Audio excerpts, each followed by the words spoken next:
How's everyone's Wednesday morning? Well, Manchester City, man. You know what? Manchester City, I think this has to be possibly one of the say one of the worst teams. I think this has to be one of the worst times for Man City at the moment. I think never have I seen them, especially under Pep Guardiola, a team that is struggling that much at the moment. I mean, when I watch them, they are comfortably getting beat they say get beat every week, but they are comfortably, under pressure, conceding goals more or less every week. Um, the team looks devoid of confidence. Erling Haaland, as we know, obviously does get goals. Obviously, one of them yesterday being a penalty. 3-2 loss to Real Madrid when they were 1-0 up. Again, Real Madrid had a goal disallowed. Was it disallowed? No, sorry. Actually, I can't remember. I can't remember if disallowed or not. But I know they went 1-0 up, Man City. And then obviously Real Madrid pulled it back 1-1. And then Erling Haaland made it 2-1 from the penalty spot. Brahim Diaz, ex-Man City player, made it 2-2. And then literally in the dying depths of the game, I think it was Rico Lewis, went to put a leg out. And then obviously Vinicius Jr. got his toe to it, dinked it over Edison, and then Jude Bellingham running in, slid in to make it 3-2 Real Madrid. And now you have to think now, Real Madrid are in the driving seat now, obviously going back to the Bernabeu. The thing is, I do think Man City can get a goal there. But what I would say is going to be an uphill task because Real Madrid obviously can sit in and then use the pace of Vinicius Jr., Mbappe and Rodrigo in a counter-attack, and that's how they could try and get around Man City. So City are gonna need to get an early goal in the second leg. But the way they're playing, the confidence of the players, it looks like, is gone. Obviously, as we know, Rodri's a massive miss, but I think, this team's missing something. And I think what else is concerning for this team, I would say, is that you've got the new signings in Abdelkader Kusanov, Omar Marmoush, Vitor Reich, and what's his name, Nico Gonzalez, who I'm not sure if he's injured or not. But all new signings there, not one of them played. And you'd think to yourself, the team is struggling that much. You would have thought that they would have at least, made one of them signings start the game. Big up Martin Vinter. Guys, give me your questions, guys. Just talking about the Man City Real Madrid game. Did anyone watch the game yesterday? Big up Hassan. Is it Hassan Iftar? Big up. So as I said, like with Man City, man, they're in problems at the moment. Guys, big up your questions, man. Big up Mooney Official. I'm based in London, man, in England. I think with guys, make sure you smash that like button. Subscribe to my channel at Gav Goes In on YouTube. Smash that like button, guys. I think with Man City, especially now, I think the next game is Newcastle. I think they've got Newcastle at home, and that's not going to be an easy game. Newcastle, obviously as well, have rested their whole team for this game. Big up Alana Gibb. Yeah, so and I can see that game being a struggle for City as well. Obviously you got Alexander Isak, who's in great form, arguably for me at the moment, the best striker in the world, I would say, in current form. But I think City are going to go through another bit of pain towards the end of the season as well. I think because I think this team's devoid of confidence. I think I was saying before the Arsenal game, they're the one team. They're the one team that can put about 10 games straight in a row. I think having seen that Arsenal game and having seen the capitulation of them yesterday as well, I think I'm not sure what's to come from this team. And again, Pep is in a bit of trouble now because for me, he's still for me the greatest manager of all time. I know people I think otherwise, for me, him, Ancelotti, obviously got Alex Ferguson as well. But he's in a tough period at the moment, and he's got to try and overcome that with this team. I know Rodri's not playing, but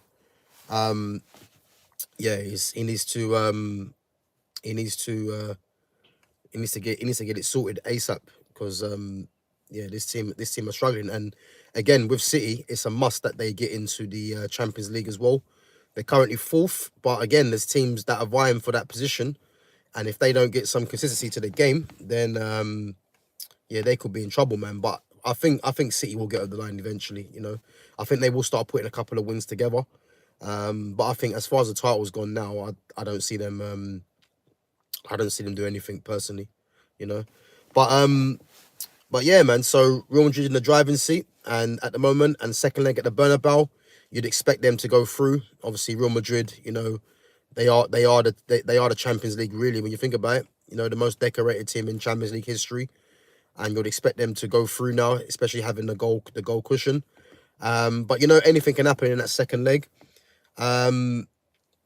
Jude Bellingham. I mean, to be honest with you, I'm not a big fan of Jude Bellingham. I think he's massively overhyped. You know, I don't think he's the player that a lot of these people think he is. But I think, you know, yesterday he actually played quite decent, to be fair. You know, I think he kept the ball when he had to. You know, I think his general play was actually quite good, to be fair, and then capped it off at the end with with a goal. And again, with Jude Bellingham, that is Jude Bellingham in a nutshell, really, with that goal, because he's obviously a powerful runner. Big up Scott Frenzel. Guys, make sure you subscribe to my channel, guys, and make sure you smash that like button. But I think with Jude Bellingham, that is him in a nutshell with his powerful running. You know, he's a mad athlete, and that goal we scored at the end was typical. You know, him just following the ball in, and again, I think if it was a bit of a quicker defender, let's say in that Man City team with Carl Walker, I think they possibly could have got back. But John Stones obviously isn't the most athletic of players, and obviously Jude Bellingham's long strides and his powerful running got him there in the end, really. You know, but again, I thought he had a decent game. But yeah, as I said, I'm not a massive fan of him, but credit where credit's due. You know, but yeah, guys, just back onto Man United. Obviously, there's rumours coming out that there's players that are unhappy with Amorim, with his tactics and stuff like that. For me, I can kind of understand, you know, some of the discontent amongst the squad.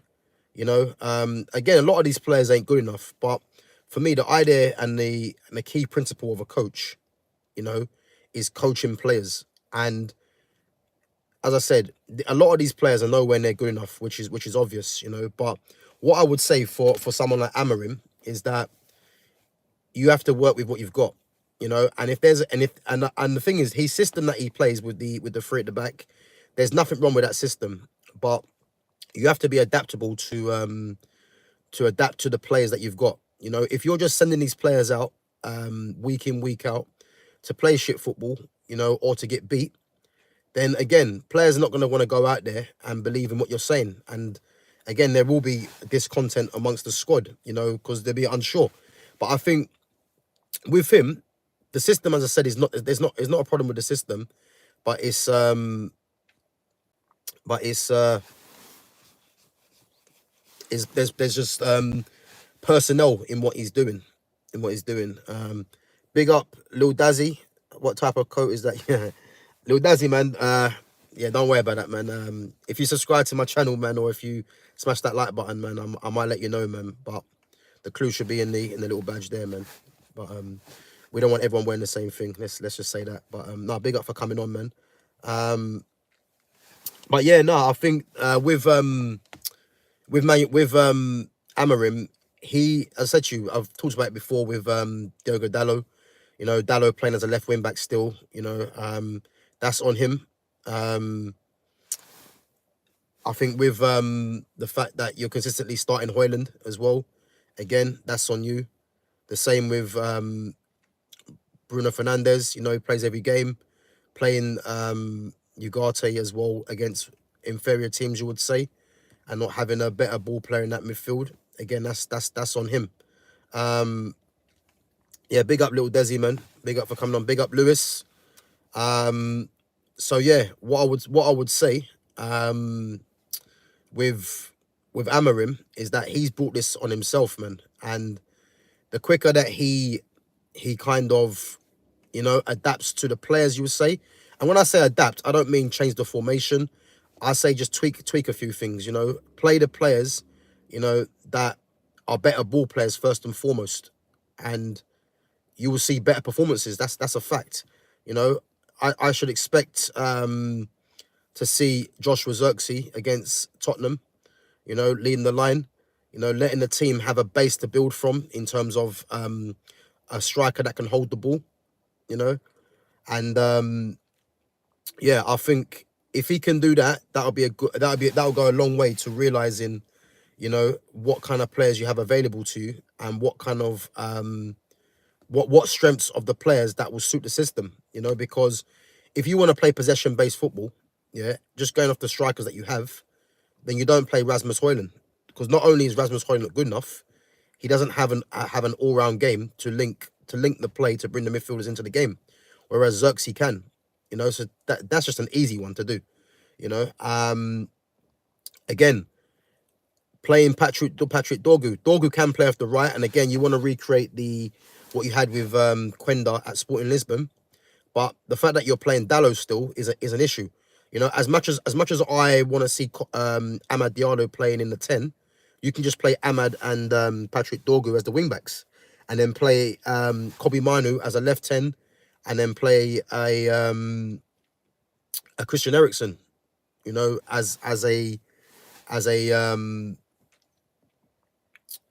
right 10, or even if again player that I don't think is good enough in Garnacho, if you're gonna play him as a wing back, and then play him and Dorgu as the wing backs, and then you can play Kobe and Ahmad as the 10s behind Xerxes. So there is different things that he can do, but I think with this manager, he's very stubborn. So it's like he's gonna die in this hill, I think, with Dallo, and ultimately, if results keep going the way that they are, he's ultimately going to sack himself, I would say, because there's no excuse for him to be doing this. Big up, Kit Connor is the best by a long shot. Big up, man, big up Martin Vinter, big up Pinoy K the Adventure. But yeah, guys, so yeah, the discontent amongst the squad, as I said, is, I think is always gonna happen. Obviously there is a lot of fans as well that are unhappy with this manager. I think I'm one of them.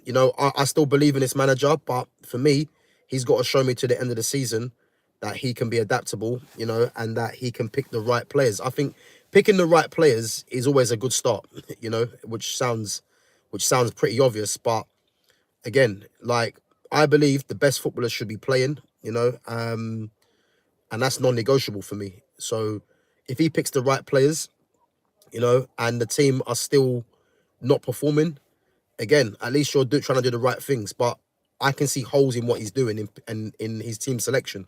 So he hasn't really got too much sympathy from me in a sense, really. But I think, again, as I've mentioned before, what he's kind of been left with now in terms of personnel for the squad, letting 3 players go out, and knowing that he won't really going to get any replacements, again, is on him. Because as much as you don't want to, as much as you didn't want Anthony, Rashford, or Malacia for unknown reason, the Rashford one I can understand, but the Anthony one and Malacia one is baffling to me, especially when you didn't give Anthony a chance, and Malacia again, because let's say Dorgu gets injured, Malacia's a player you could have used, which again, I don't really understand what he was thinking there. But if you're not really gonna get any replacements, you don't get rid of them players. You know what I mean? Because he's now shot himself in the foot. And again, if he's not gonna use a youth player, what was the point of that?